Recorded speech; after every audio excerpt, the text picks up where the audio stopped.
Good evening, everyone. Welcome back to Banners on the Wall. I'm back once again for a hockey story. It's the first one in a little while. We've been a little bit busy, but the nature of life and commentary this year means that it's been a little bit hard to get some done. However, as we edge ever closer towards the 15th anniversary of Banners on the Wall at the end of March, I figured it was time to start having a chat to some really, really interesting people. And when this gentleman was put in my general direction, big shout out to Willie Dunn up at the Whitley Warriors for this one. I figured that we had to have a chat. A man who has won the OHL, played in Memorial Cups, and my understanding is scored at the Scotiabank Arena in Toronto at the back end of last year. Known for being for his short time at the Edinburgh Capitals, but also known for his time at the Erie Otters, the Ottawa 67s, a bunch of other places, but also for his role most recently in Shorsey. A big welcome to Bones himself, Brad Bonello. Thank you very much for taking the time to join me this evening, buddy. Thanks for having me. It's definitely it's nice to hear all those things after all these years being into our 40s now. You're a Toronto boy. Talk me through this goal, because obviously as part of all the stuff to do with Shorsey, you've been involved in the Shorsey Classic bits and pieces that have been happening over the back end of last year, beginning of this. And my understanding was you were on a line with Jared Kiso, which for people who aren't familiar is who plays Shorsey. You were on a line with him that night and you score in Scotiabank Arena against the Maple Leafs alumni. You've got to talk me through this. Yeah, so it basically kind of I was asked to play in the Toronto leg of the tour. I wasn't supposed to play in any other game and the rest of the tour. It was just a Toronto tour. And I have to give a shout out to Cam Fergus, who actually is one of my teammate in real senior A hockey that we still play here. He's the stunt coordinator on the show. He asked Cam and myself to play in Toronto, and I think he was trying to beef up his line a little bit with some guys that are still actively playing to try to make him look good.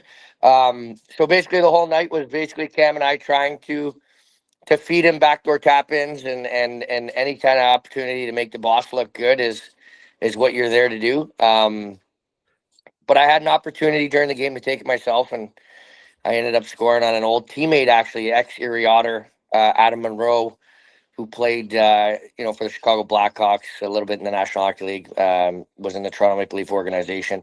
So an old friend, I was able to do that on, but the bonus was my kids were there to watch, so it was nice to kind of show off in front of them a little bit. My understanding is that they took their tops off in celebration and then subsequently did not put them on for the rest of the game. Is this true? Yeah, you know what? They're kind of wild, like their dad used to be back in the day. That's for sure. I don't ever have to check a DNA test of whose children they are. So when they're on the big screen of Scotiabank Pond in the Leafs rink with their shirts off, waving around their head like a helicopter after Dad scored, it was a proud moment. We will see whether that translates into anything more hockey related as they get a little bit older, obviously. We'll skip back just a little bit, just because obviously Shorsey is what it is right now. It is a cultural phenomenon, not just for hockey fans, but actually is really kind of crossed over. But we need to talk about your actual career, because you played with some fascinating people against some fascinating people. You won the OHL championship in your first year of junior hockey on the Erie Otters.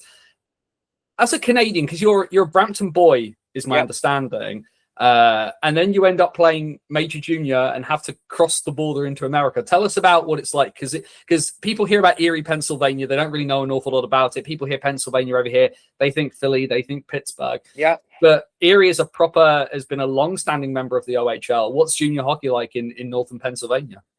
So playing in minor hockey here in Canada, we got drafted in Bantam. So I was drafted in Bantam. I wasn't allowed to play because of the rules in the OHL that year. They only allowed the first two picks of the team to play that year as a 16-year-old. So I actually moved away to play in Wellington, which was a tier 2 junior A, like almost a farm system to major junior A, which is the Ontario Hockey League here in Ontario. But I was drafted to the Erie Otters, which happened to be one of the two teams at the time that was located in the States. It literally is only about 3.5 hours away from Brampton, Ontario. So it's not that bad. Like, you hear Pennsylvania, you think you're going across the world. You're not. We were 2 hours north of Pittsburgh. We were about an hour and 10 minutes south of Buffalo. So, you know what? I got to go play there my first year, won an OHL championship. To see the steady rise of attendance from day one till when we won the championship was incredible. You know, it was basically a bunch of NASCAR loving, Budweiser drinking, you know, United States loving people that obviously just took to our sport because not only were we very good, but we were very tough. So they enjoyed the rough stuff. They enjoyed the fights. And basically it brought I want to say a NASCAR atmosphere into a hockey rink. Well, I suppose for NASCAR, if nothing else, you are literally going around and around. So it kind of works on that sense as well. Because you are and were known for the physical element of your game, shall we say, being diplomatic. The when you end up in Erie, because I think for certainly for guys who end up kind of going down this route of being a tougher player, where scoring is kind of a secondary element to their game. Where was that point for you where you realized, you know what, to stick around, there's something I've got to do here, and it's not necessarily put up points. It's I've got to be much more physical. Did that come before the OHL, or was that kind of during that period? Because a lot of guys flip that switch in OHL to hang around. So no, for me I was always one of the top two scorers on my minor hockey teams, as well as when I went to go play that year in that Tier 2 Junior A, I still had a point a game as a rookie there. I think I had like 40 points in 42 games or something crazy like that. But it's when I went to the OHL, our team was so good. I wasn't playing in the top two lines right away. I wasn't getting power play opportunity. I was going to play a third, fourth line role, and I had to find a way to, number one, win over my teammates, win over my coaches. And I figured that if I could win over the fans, I was never going to be taken out of the lineup as a healthy scratch, because we had about 6 rookies that year that guys rotated in and out of the lineup just any given day to give another guy an opportunity. And I was and am a very competitive person where I basically said my goal was never to be taken out of the lineup. So I knew that if I just stuck to trying to score goals and create, get points, that was going to get me out of the lineup faster than keep me in. So I basically just became a ultra rat pest, whatever you want to call it, antagonist. That finishes checks, that his teammates loved him. And like, if I was taken out of the lineup, I felt like my coaches would have to answer to our leadership group in the room. And at that point in time, our captain was Brad Boys, first round pick to the Leafs. Carlo Koliakovo, first round pick to the Leafs. Chris Campoli played in the New York Islanders for played in the National Hockey League, I want to say, for 7 to 10 years, but New York Islanders was his draft year. I think they would have to answer to them why they didn't have a guy like me in the lineup. So that was like my goal. But fortunate enough that year, and unfortunate for a couple guys, Brad Boys and Corey Becker got hurt at one point in the season, which are like top 2 scorers. And my coach brought me in and said, Brad, you're going to play first line minutes, center ice. And we're going into Kitchener where they have Derek Roy, who's a first round pick to Buffalo. He's like, I just want you to focus on shutting this guy down. I said, okay. So I went in there. We were in Kitchener Friday night. I shut him down. He didn't score, and we won. I didn't score either, but I made sure that he didn't score. So now my coach has trusted me that I can get out there against high-end players. Then the following night was a back-to-back in Erie, and I ended up scoring my first ever hat trick against Kitchener. Shut down Derek Roy, and we won. And that was kind of like my welcome to the league moment, where my coaches knew I could play the game, but when the big dogs came back into the lineup, he knew that he can move me back down to the third, fourth line role, and I could play that role as well. So it was then when I decided that, you know what, this is going to be my path in junior and pro hockey. So you better hone in on your craft and learn how to take a punch. It's such a it's such a crazy thing to have to kind of make that decision at such a young age. But actually, the ability of a young man, because we're not young anymore, sorry buddy, but the ability of a young person, particularly with something in a path like who wants to go into professional hockey, to be able to realize that what they have to do and that keep that competitive nature, but maybe not channel it in the way that they did when they were 13, 14, 15. It's a lot for a young person to have to do. It feels like a lot for a young You know person what? to have to do, It but is. It you've is. embraced it and It it's is. worked for But you. yeah, but you know what? It is, and sometimes that is the determining factor whether guys stay in a league or not. And they could be really good, but if they don't learn how to adapt to the role or the team or whatever the coach wants, you can find yourself out the door quicker than you got there. So, I had to grow up pretty quick. My dad died 6 days after my 13th birthday, and I had to grow up pretty quick to be able to read the room and understand situations. Now, I had a tremendous support cast with my family, uncles, grandparents, my mother. Everybody kind of pointed me in the right direction. But at the end of the day, they also left up the final decision for me because, when we're old and gray like this, having a beer on the porch, they didn't want to ever hear me say, "Well, you did this or you made me do that." It was basically, lay out the options, point me in the right direction. I was the one to make the final choice of what I was going to do. And I think taking that avenue of the type of player I was going to be was definitely the correct one. I do need to skip forward a couple of years because I want to talk to you about the 2005 Memorial Cup in London, Ontario. Because obviously he's been in the news, in the hockey news a little bit over the last couple of days for the fact he's not played. But you are the first player I've had the opportunity to ask this to, so I'm going to take this. Tell me about playing against Sidney Crosby when he was at Rimouski, because obviously he is arguably one of the greatest players to ever play the game, and you got him just before he's like drafted, before he sets the NHL alight, and you guys, when you were part of the Ottawa 67s at the Memorial Cup, so the pinnacle, the shining jewel of Canadian Major Junior Hockey, and you and the boys have got to stop him. Now, we obviously, sorry for spoiler alert, they lost to London in the final. But tell me about playing against when he was quite literally Sid the Kid. Listen, I tell the story to this day, and you know what? It was a great experience, great opportunity to see where where your talents were with one of the greatest that's ever played this game. So a lot of us learned real quickly that we were nowhere near his level. That's for sure.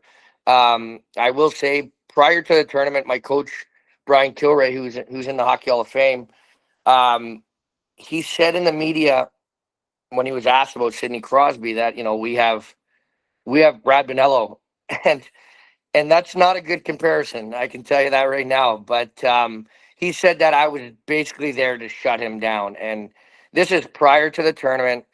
He actually just signed like a multi-million-dollar deal with Gatorade. We were young kids. He was 17, and we get to this tournament, and there's tons of media here, from Sportsnet to TSN to CBC, and I was asked about this and in a media scrum, and I didn't know that my coach even said this publicly, that I was to shut this guy down. And I'll be honest with you, when I found out, my heart started racing from the moment I heard it. Obviously, I played it up in the media that I was very confident that I was going to shut him down.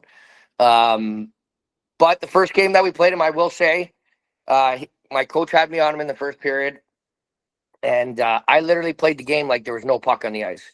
I didn't even care about the puck at all. I skated around like I was in his back pocket. And you know what? He didn't do much in the first period, if anything, score sheet wise. After the first period, we got in the intermission. The coach came in, and he actually started screaming at me and asked me what I was doing out there. And I said I was doing my job. And he's like, "You're playing like there's no puck out there." And I was like, "You're right. I'm not worried about the puck. I'm worried about the player." Needless to say, he took me away from him moving forward from the second period on. And if I recall correctly, we ended up playing him twice in that tournament. He ended up having 8 points in 2 games against us. So I feel like I did my job for one period. And I will definitely keep that one on the mantle, that I feel like I shut him down for one period. But tremendous talent. Once he got to the red line, Yeah. good luck trying to get the puck off of him. He was so strong. I actually came back from my first year pro hockey, and my mom had redone an extra room in our house, and she had pictures up on the wall from the Memorial Cup and all of my hockey career. And there was one picture of Sid straddling the blue line, head up, his, patented eagle feet like this, straddling the blue line, head up, stick puck right on the blue line, and I am getting just roasted by this guy. But my mom's like, well, you're in a picture with Sidney. I'm like, please take that off the wall. And she's like, no, it's Sidney Crosby. I'm like, please take it off the wall. So the only picture I have with Sid, Yeah. I don't look very good. It is what it is. It should be said, he only scored 1 goal in the first game. He did score a hat-trick in the semi-final, so sorry about that. We hop forward a little bit because we do need to talk about the fact that you did obviously spend some time over here in Great Britain. You played very briefly in the AHL, played in the coast. You played in the UHL, which, folks, if you've never researched the UHL, that league was wild. Played a little bit in the CHL. It's 2008, 2009. Started in Mississippi. Went to Amarillo for a brief spell. Tell us about coming to Edinburgh, because the Edinburgh Capitals at that stage were kind of on the downward trajectory. It's obviously a very different club now. Club did close down for a little bit, has rebuilt itself, and is now in the 3rd tier of British hockey, getting like 2,000 people a game. But the Edinburgh you joined back in that period of time was a bit of a different situation. But tell us about coming to Scotland. How did that come about? So I always say to people, if you ever check out my Hockey DB online, my theme song is "I've Been Everywhere, Man" by Johnny Cash, and that's literally the truth. I've put a lot of miles on cars and airplanes, that's for sure. But I wouldn't trade it for the world. I played in many leagues, that tremendous experiences there. Some good, some bad, some wild, some crazy. But when I got an email, I was in Mississippi. I was doing really well. I hurt my ankle, and I was out for about almost a month and a half. And in that league, money's a big thing. So if you're making good money and they bring somebody in and he's somewhat equal to you in some way, they'll trade you. So when I came back, my coach was Kevin Killer Kamensky. We got along really well. And he said, Brad, well, everybody called me Bones. He's like, Bones, we're going to have to trade you. And I said, where? He goes, I can't tell you that, but we're going to have to trade you. So he ended up trading me to Amarillo. So I went from a first place team to the last place team, and I wasn't very happy. And it just so happened, it was a godsend that I opened my email once I got to Amarillo, and it was from Doug Christensen. And God bless Doug. He's very good to me. I played against him in the East Coast Hockey League. I'll be honest with you, he probably didn't like me too much when we played against each other. He asked me if I wanted to come over and play. And so I literally was in Amarillo, Texas, with my 2 dogs, and I packed a car and I drove 26 hours pretty much straight to Brampton, Ontario, without telling my mother. And I got home and she's like, what happened? I said, nothing happened. I said, but I'm going to need you to babysit my dogs for the next 4 months because I'm going to Scotland. She's like, pardon me? I'm like, yeah, I'm going to Scotland. I got an email to go play over there. I'm going to go play and, try to start my European journey. So I got over, to Edinburgh. It was a culture shock. As much as it's, it's English speaking and you can feel comfortable in that way. Driving on the other side of the road is definitely something I never even attempted. They gave me a car. I had my flat. I didn't even get it. I didn't even get in the car. I did not even attempt to drive. I said, I'm not driving anywhere here. It was tough because Doug brought me in and Doug knew I could play the game and score some goals and so forth and so on. But it was so ingrained in my DNA that I played that rat role and that antagonist role. And when you're over in Europe, statistics either get you hired or fired. So I went the first, like, I want to say 5 games at least, and I didn't have a sniff. Nothing was on the, I didn't score. I didn't even get an assist.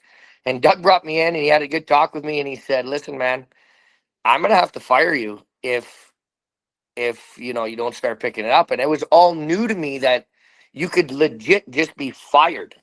Like in North American hockey, it doesn't really work that way. Like, you don't just get fired. You know, you get healthy scratched or whatever, but you're still making your money. They look for a place for you to be traded to, but that's not how it worked over there. And I learned very fast. So I just said to Doug, like, listen, man, it's an adjustment period. Please just give me, you know, some leniency here. I'll pick it up. I ended up picking it up. I believe I was just shy of a point a game by the end of my time there. But it just so happened when I was kind of, you know, I guess rolling and so forth before the playoffs, my grandmother died. I want to say it was St. Patrick's Day. And I had to take a flight home, do the, you know, funeral stuff, take a flight back, get ready for the playoffs. And then the playoffs was obviously a 3-game aggregate, I believe. If I can remember correctly, is how they did it. So that was new to me as well. But treated amazing. The fans were great. My teammates were awesome. So to start my European journey, I couldn't ask for a better place. We've got to ask the question. You and I did talk about this before we set this interview up, because Willie Dunn had said that we need to talk about it. Tell us about the Skullet for playoffs in Edinburgh. Because Willie said if you talk to him, you've got to ask him about it. So I do need to abide by the wishes of our mutual acquaintance, Mr. Willie Dunn.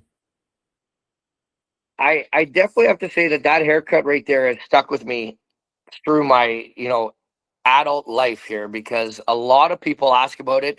A lot of people have seen the pictures on Facebook or social media, and they're like, what were you possibly thinking? And again, I was one of those guys that always brought light to the dressing room. As much as I could be, you know, serious on the ice and a bit of a loose cannon, and people might think that, you know, this guy's always angry. I was like, I know, I was a bit of the clown in the dressing room and so forth and so on. So when we were deciding to do hairdos for the playoffs, you know, Stefanition did lightning bolts in his head. Other guys just dyed it blonde. And I said, I got to do something different. And I had really long hair at the time. So I ended up shaving the top part of my head out, called it the Skullet, call it the Hulk Hogan haircut, whatever you want to call it. And I was a huge Hulk. I am a huge Hulk Hogan fan.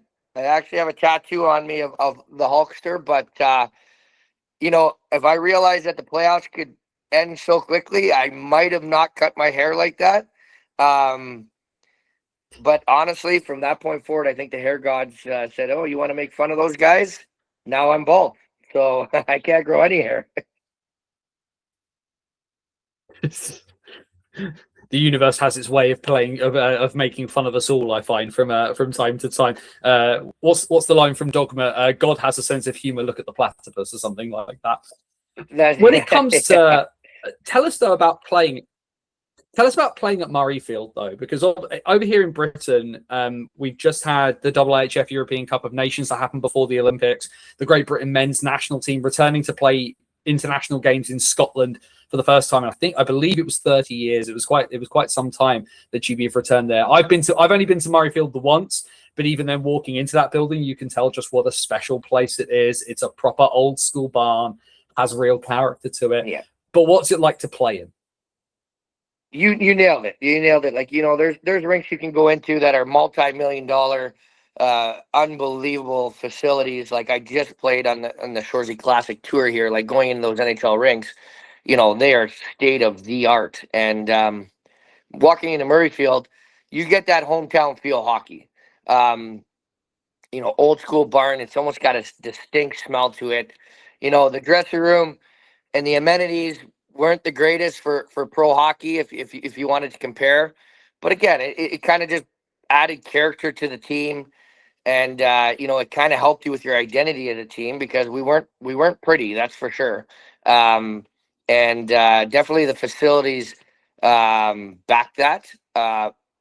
Massive ice surface. Like literally, you feel like you are a football field away from everybody all the time. And again, a guy that likes the rough stuff and so forth, good luck trying to hit somebody on that ice, because you got to catch them at the right time, or else you're never going to touch a soul. I suppose the question of being a North American who's come to Scotland, because of course Scotland, very unique place, very unique culture, very unique identity. Did you bring any Iron Brew home, or did you firmly leave that in Scotland? Because it's one of those things that I think every Canadian or North American import gets asked about when they go to Scotland, is things like, did you have Tennants? Did you have Iron Brew?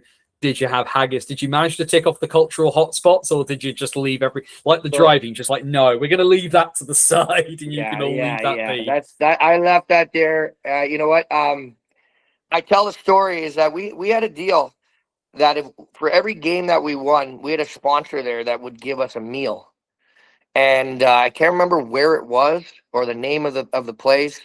But the first meal I had was, I asked, the server, what does everybody like? And they're like, well, everybody likes haggis.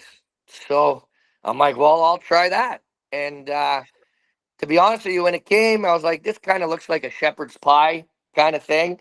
And for us Canadians, a lot of us Canadians throw, there's gravy on it and so forth, but we'll throw ketchup in there as well, and just eat it that way. So when I put ketchup on this haggis, I remember almost every Scottish person in that bar looked at me, and it was like they were staring a hole right through me. And I took a couple bites of it, and I am not picky when it comes to food. I couldn't warm up to it. I tried, I couldn't, and then I found out kind of what it was, and that didn't help. Hey, as the father, we've both got kids. You know how this goes. If you've tried it and you don't like it, then it's fine. You have to try it though. That's how that works. So I basically wasted my first. I wasted my first free meal. I was kind of upset about that. It could. To be fair, having the last time I went to Scotland, I had battered haggis, so I went firmly down the just not as healthy at all route when it came to such things. But if you're going to do it properly, I think is the option on that. Hockey obviously kind of comes to an end. You are still playing Senior A hockey for the Dundas Real McCoys. Have a couple of Allen Cups under your belt as well, which is obviously, which for folk who don't necessarily understand here in Great Britain, it's sort of semi-pro kind of / amateur hockey. The Allen Cup is a very old trophy. I believe it dates back to the beginning of the 20th century in terms of how long it's been played for. But alongside that, you also have varsity hockey. I might be mistaken. But I believe it might be older than the Stanley Cup, or very close to it. It's a huge thing, and now playing in it, it's you're finding out how important it is in Canada. I can tell you right now, playing all of the East Coast teams like Newfoundland, New Brunswick, Nova Scotia, those type of teams over there, because they have Senior A hockey. When we go to play in the Allen Cup, it's basically like the Memorial Cup of Senior A hockey. They take the best of each province. We play in a tournament, and I'll tell you right now, the East Coast teams, that is their Stanley Cup. And I've learned a little bit more about the history being on the TV show Shorsey because of Terry Ryan, who is heavily involved in Newfoundland's senior hockey circuit. I've learned how important this trophy is to them, and it's neat that I got 2 underneath my belt. I lost in 2 other Allen Cups, but my kids never got to see me play real hockey. I call real hockey is the professional hockey that I played.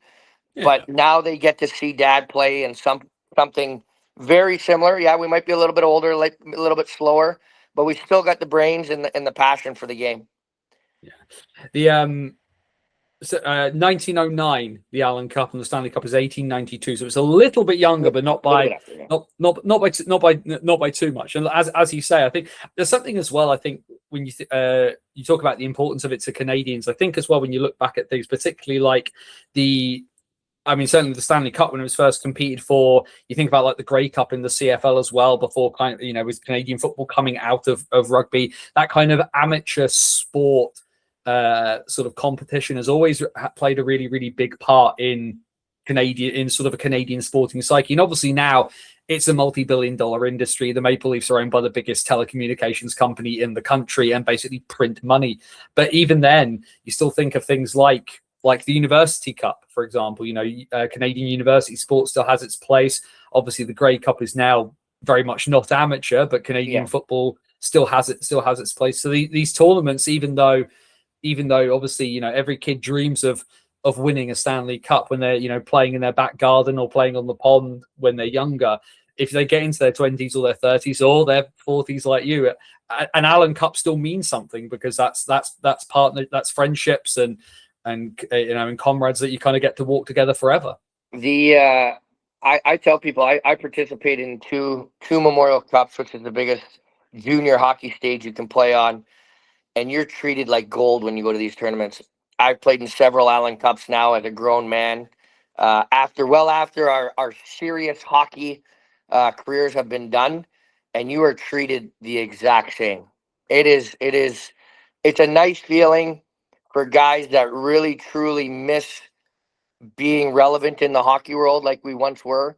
And that's why you look at the league, and if you ever go over the history of the guys that have actually played senior hockey, that have played in the National Hockey League, that have played in the Olympics, there's a slew of players that have played. Like, I can only speak for Dundas knowing their history now. We have a NHL board in our dressing room that has, I want to say, at least 20 plus names of guys that have played in the National Hockey League, from like Matthew Barnaby to Rick Vive to like serious guys that have played serious hockey for a long period of time. And then if you go over to the West Coast, Ryan Smith, he got a pretty bad concussion, but he also played in their senior A circuit. I want to say Aaron Asham was in the Northern Circuit. Like guys that truly love the game. Like, it's really good hockey. It's definitely, like, I played with Jason Williams, who Stanley Cup winner at the Detroit Red Wings. Like, he doesn't need to play, but it just shows the passion that guys do have for this game. And having the Allen Cup Hockey League be available for us to kind of, I guess, separate our daily routine from being dad or a 9-to-5 job to going back to playing with the guys and being able to settle differences by running somebody through the boards or punch them in the head. Like, and you know what? Now we have beers after, and we're grown men that understand that our time is come and gone, but we still have this passion for this game. Just for the British viewers, I do have to mention the names of Doug Clarkson and Andrew Hotham, of course, both very, very well known on this side of the pond as well, who have both played for Dundas in recent times. Doug Clarkson, who wrote for Banners on the Wall once upon his departure from British hockey. You've mentioned Terry Ryan. We'll talk about Shorsey because we kind of need to, I think, at this point. The conversation I had with my wife, because we both watched the show together, because we watched Letterkenny, right? And if you've not watched Letterkenny, if you want to understand a little bit of an essence about small town Canada, this is the best way to do it, because it's such a fantastically written show. But the way I explained Shorsey to my wife was because she didn't know who some of the players were. So, for example, John Morasti appeared on my screen. I was like, wow, what's this? And essentially, it's what they did with School of Rock, which is they decided it was easier to teach hockey players to act than it was to teach actors to play hockey. Yep. So how did you get involved? How did you get involved in the show? Because you get a very unique, distinctive character in this show. So, funny enough, I ended up getting a random email, a few years ago that said Shorsey 3 in the title, and I'll be honest with you, I thought it was spam. I didn't think it was real. I just clicked on it, said, hey, you've been recommended for this part. Would you be willing to do a self-tape audition? And me still believing it was spam, but also thinking in my mind this is pretty random. I end up replying with literally, "Yup." I didn't even, nothing nice, not thank you, not this, thanks for the opportunity. I just wrote "Yup," and hit send. Within 30 minutes, I had the script, and I go, "Well, this is real." So um, I ended up doing my first self tape, and again, being European myself, descent of your European family. I'm Maltese, close to Italian. We talk with our hands. We're very animated. So I felt that's how I needed to be in this self tape, especially playing an Italian character.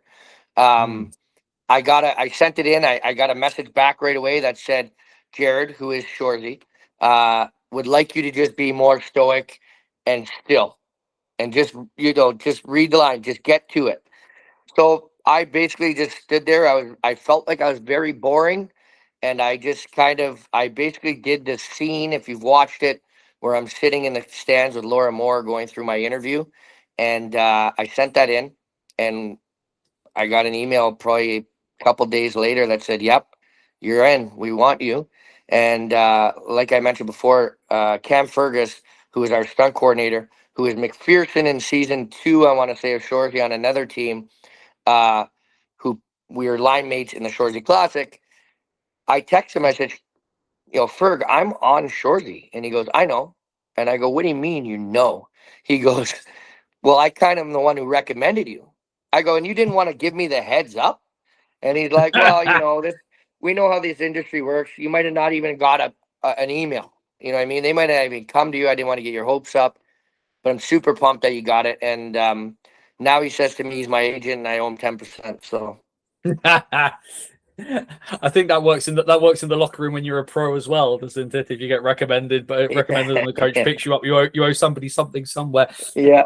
It's obviously there is that there are a vast amount of hockey players kind of involved in the production. I mean, you mentioned Cody Ryan, Jonathan Diaby, all of these guys. Obviously, Jared Kiso played. I think he played junior B when he was Yep. growing up as well, so he has some experience of being around locker rooms and stuff like that. But it's a very TV production is not hockey in that sense. How hard was that adjustment period? Because I think there's something to be said about putting a lot of hockey players together in one place at one time and asking them to do what they're told. Yeah. You know what though? Could... But I always tell people, I don't think you could pick a better, and it's not just hockey. I believe it's sports in general.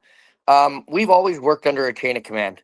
We've always been told what to do. And it's structured. Yes, I see what you mean here. So when you're on, you're on set, I will tell you right now, every hockey player that is a non-actor, we are very prepared. Like, we over prepare because we don't want to look stupid, but also we don't want to let our team down, which is now the production, which is the other actors, which is Jared, who's our boss. We don't want to let him down. Like, this is his baby.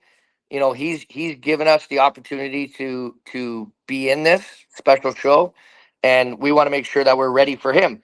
That being said, if you've ever watched it, there's a scene with him and I at the Red Line in season 3 where we are chirping back and forth, and they were coming out onto the ice. I was already in the distance, stick handling, and they were supposed to cut right there when they brought him out on the ice. Then him and I were going to get into our chirping scene. As I'm standing there stick handling, he got into his lines. So I started to panic a little bit because I was ready, but I wasn't ready because I was like, okay, we're going to cut here. Be ready for after the cut. I knew my first 2 lines were very simple. And then I literally just blanked. And I made it up on the spot of, basically I turned into myself and I started chirping him. And it probably went for about a good 20 seconds. And then they said cut. And I made my way over to Jared quickly to apologize and tell him that I got his lines down pat. I'm sorry. And he literally said to me, he said, "What are you saying sorry for?" I said, I'm ready. I got your lines. I just was caught off guard. He goes, "No. Was that you?" And I said, "Yeah, that was me." He goes, "Just be you." He goes, do we have a limit of what we can say? But just Yeah. be. And as soon as he did that, literally it took off all of the pressure. You could just be yourself. I had his lines in my head. I added a few lines that I would say in the ice, and we did what I want to say we only did one other take, and they loved it. So that's the one that you see is a mix of Brad Bonello just being Brad and a little bit of Jared's knowledge when it comes to writing a scene. Have you watched it back, like when it came out? Like, because I know some people, and I have a cousin, for example. If you've ever watched a Kia Canada commercial, it's my cousin doing the voiceover. But for example, she won't watch any of the commercials that she does. She'll like post it so people can see it, but doesn't really watch them. Did you sit down and watch the episode back that you're in?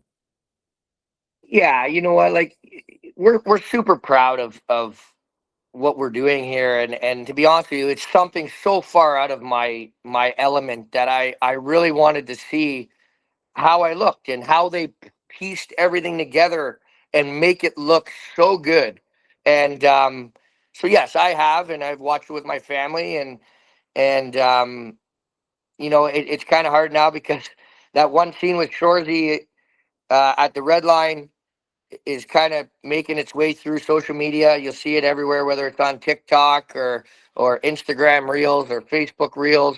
And it's funny because even though you may not watch it, because I'll tell you right now, John Marasti, who's one of the gyms, he has not watched a full episode ever of the show, and he's a major part of it. And for myself, it's like you'll see your parts throughout social media, and you'll critique them, and you'll say, I should have done this better, I should have done that better. But we need to realize that we're D- list actors. We're not real actors here. But if Crave Canada are watching, we'll still take those residuals. Thank you very much.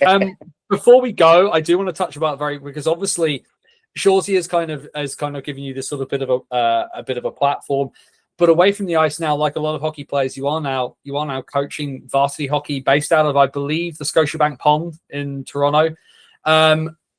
When it comes to the next generation of hockey players, the kids that you are teaching kind of coming up, what are the things you're trying to impart to them? What's the big lesson that you're taking? Because you've had this storied career where you went around North America, dipped your toe into European hockey, whether it was here or it was Italy or it was Germany where you played, and then you've had this really unique hockey experience that's come after it, whether it's Allen Cup stuff or whether it is on Shorsey, which of course is giving people a real view into our sport. The kids that you're teaching today, the kids that roll up for a varsity hockey session, what's the big lesson that Brad Bones Bonello is imparting to the kids that are going to be tomorrow's future professionals and may even come over here and play in Britain? You don't really relay these messages too much to these young kids besides, just working hard, enjoying the sport, having fun. I like to relay it more to the parents, to be honest with you, because a lot of the times sports is driven by parents, and it's okay. I don't mind that because you drive your kid to go to school. You want them to go to school. You want them to do well in math. You want them to do well in science, whether they're playing the clarinet or playing baseball, football, soccer, hockey. The parents, if they're into that, they're going to drive them to it. So I just tell the parents, like, don't just think the National Hockey League is the end goal here. All of the opportunities that I've been given and blessed with have come from hockey, but I've experienced the world. I've experienced different cultures. I've lived in other places, places that you got to pay a lot of money to go on vacation to. And it was all through hockey.